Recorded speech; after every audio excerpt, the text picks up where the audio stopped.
On va passer à l'aspect juridique. Wilfried Menet, vous êtes avec nous, donc vous êtes avocat, vous connaissez bien ce domaine de l'économie sociale et solidaire, des entreprises qui sont dans l'ESS, les entreprises qui ont eu l'agrément ESUS. On a dit que ce n'était pas un agrément de plus.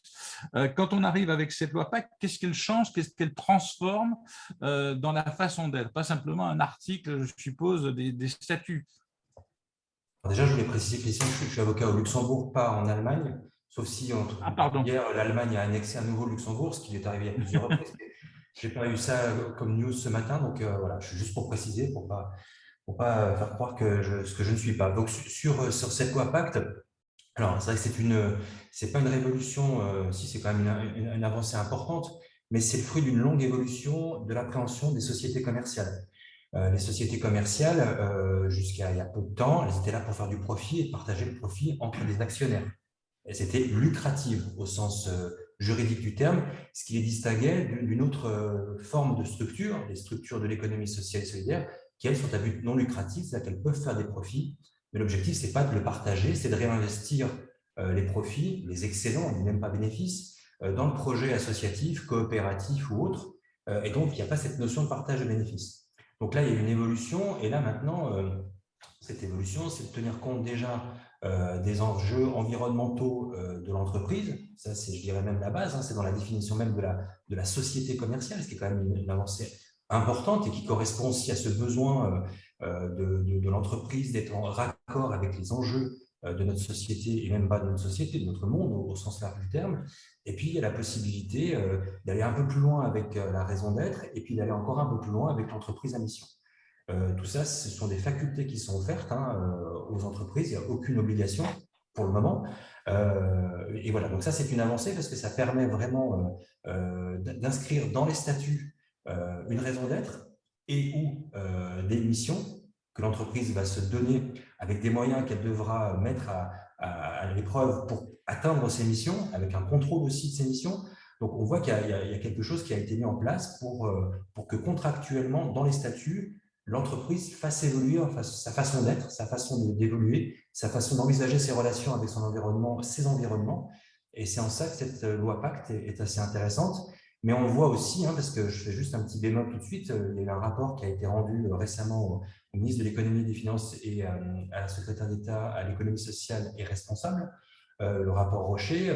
Il y a quand même un certain nombre de points au bout de 2 ans de mise en œuvre de cette loi Pacte qui montrent que c'est pas facile. Pas parce qu'on a inscrit ça dans les statuts, enfin, dans la loi, que forcément il y a un mouvement de fond et que du coup, les grandes entreprises, celles qui pourraient être à même de donner l'exemple, y compris l'État, hein, puisque le rapport cite les entreprises détenues majoritairement par l'État, et ces entreprises-là ne sont pas forcément au rendez-vous de cette évolution de société. Voilà. Donc, et puis, si on parle Il faudrait même que vous nous précisiez bien une chose. Il était quand même possible, avant la loi Pacte, de dire dans article 1 ou article 2 de mes statuts, je vais être social, je vais respecter mes fournisseurs, je vais respecter la nature, etc. Ce que change, et là, il faut que vous nous précisiez la loi Pacte et cette entreprise à mission, c'est que c'est un dispositif et qu'il y a des moyens de contrôle. C'est plus simplement quelque chose, on pouvait le faire avant, on pouvait très alors, bien rédiger ces statuts comme on voulait avant en disant et même, voilà, je pouvais le Et faire, même, mais Christian, il y a aussi des gens qui sont les monsieur ou les madame Jourdain de la RSE ou de l'ESS, c'est-à-dire qu'ils n'ont pas besoin d'écrire quoi que ce soit pour être dans des valeurs et de les appliquer au quotidien sans avoir à le prouver, c'est-à-dire que, ou à l'afficher sur un fronton ou sur des paquets de produits de première nécessité, c'est-à-dire qu'ils le sont et ça suffit. Et des fois, ils sont bien plus ESS que des associations qui se revendiquent de plein de choses. Donc là aussi, il faut la loi, le texte ne fait pas tout. Il y a aussi la façon d'être, même si on parle de raison d'être, mais c'est la façon d'agir. Donc là, oui, c'est à partir du moment, alors là, ça rejoint la notion de contrat. C'est-à-dire qu'à partir du moment où on s'impose des choses dans un contrat, eh ben, on est tenu de s'y tenir. Et donc, en plus, il y a cette idée qui rejoint ce que vous disiez sur les affichages, sur les labels, sur les agréments, sur la façon de communiquer. Ce n'est pas le cas de la raison d'être, mais pour l'entreprise à mission, c'est un terme qui est protégé. C'est-à-dire que seules les sociétés qui ont rempli les conditions prévues par le Code de commerce et qui ont donc fait une démarche auprès du registre du commerce pour être reconnues comme une société à mission peuvent s'appeler société à mission. Donc, une entreprise qui mettrait ça en avant alors qu'elle ne remplit pas les conditions, ben, on pourrait lui reprocher. Le greffe, déjà, pourrait refuser que cette mention apparaisse dans sa dénomination sociale Ah oui. et pourrait même faire quelque chose. Ça on parle des sociétés à mission, hein. C'est la même chose pour les entreprises de l'économie sociale et solidaire et autres, mais bon, ça, on pourra en reparler peut-être après si vous le souhaitez. Donc voilà, c'est on s'engage contractuellement parce que les statuts, c'est un contrat, et à partir du moment où on se met des obligations bah, d'orienter la politique salariale, d'orienter la politique d'achat, le contrôle des sous-traitants et ainsi de suite, et ben, on doit mettre les moyens et après vérifier que ça a été mis en œuvre.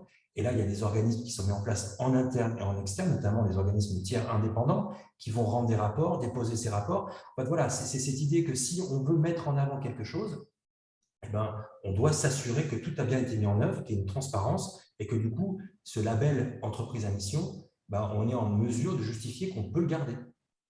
La nouveauté, c'est effectivement le tiers indépendant, et c'est peut-être aussi ce qui fait peur, c'est-à-dire qu'on se dit, il y a quelqu'un qui va venir regarder de l'extérieur, qui c'est ce tiers indépendant, ce que je fais dans ma boîte avec mes salariés, ce que je fais avec mes fournisseurs, l'étiquette que j'ai mise, le nombre de kilomètres que mes produits ont parcouru pour arriver dans mon entreprise. Donc, ce tiers indépendant, est-ce que c'est pas, il ne faudrait pas le clarifier qui c'est et est-ce qu'il faut en avoir peur?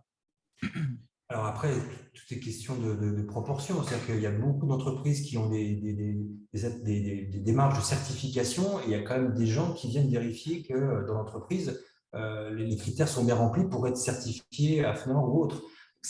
Quelque part, c'est pas autre chose, hein. C'est pas un commissaire aux comptes, c'est pas un réviseur coopératif comme ça peut exister dans d'autres structures. Des gens qui vont faire des rapports et qui vont les déposer tout de suite, il peut y avoir une sanction ou une démarche auprès d'un procureur ou quoi que ce soit. C'est pas ça l'organisme tiers indépendant, c'est quelqu'un qui va juste vérifier que les engagements ont été pris, que les moyens ont été mis en œuvre et qui va émettre un rapport. Ce rapport va être déposé, il va être publié.